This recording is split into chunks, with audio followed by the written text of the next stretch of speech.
Povídej mi příběh, proč jsme se potkali. Ja som asi niekedy v strede únoru bola na prechádzke s dcerou a zrazu som cítila, ako ma ťahá do strany, akože taký závrat. A nikde nikto nebol, takže samozrejme už hneď strach, rozbušilo sa mi srdce. No a celý deň to pokračovalo takým točením hlavy, akože pri chôdzi, pri sedení. Cítila som aj také akoby množenie pred očami. No a neistotu pri chôdzi, proste bala som sa niekam ísť vôbec, bojím sa doteraz chodiť von.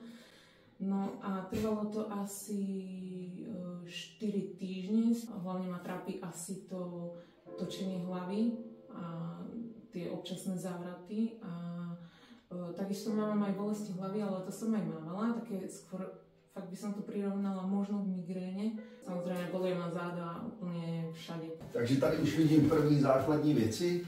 Jo, ten palec totiž nepatří sem, takhle do směru, ale on patří sem. Čili tady už je špatně pohybový návyk a všechno se nám vlastně hrne sem směrem takhle nahoru. Jo, když se ti boří vlastně ten kotník, tady ten palec, ten halux, jo, to tady vůbec nemá být. Se totiž podívám tady rovně, jo, že by to mělo být. Tak tenhle palec je skoro o 2 vzadějc než tenhle. Jo? Ten tlak, když na tebe takhle tlačí, ty seš takhle na křivo, tak on vlastně dělá co to tělo. Ono se jako kroutí a ještě jde takhle. Takže ty seš pořád tak. Ano. Já se tak stále cítím, že... Protáhnu.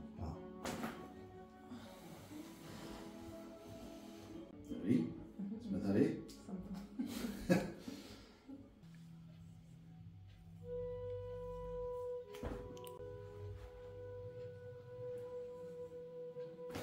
No.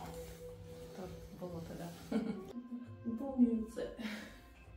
Naozaj, že ako cítim, že toto je voľné. Natáhnu a popotáhnu.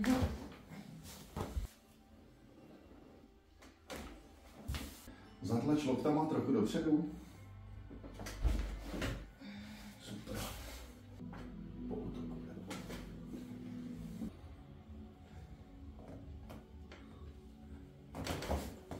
Čisto prázdno.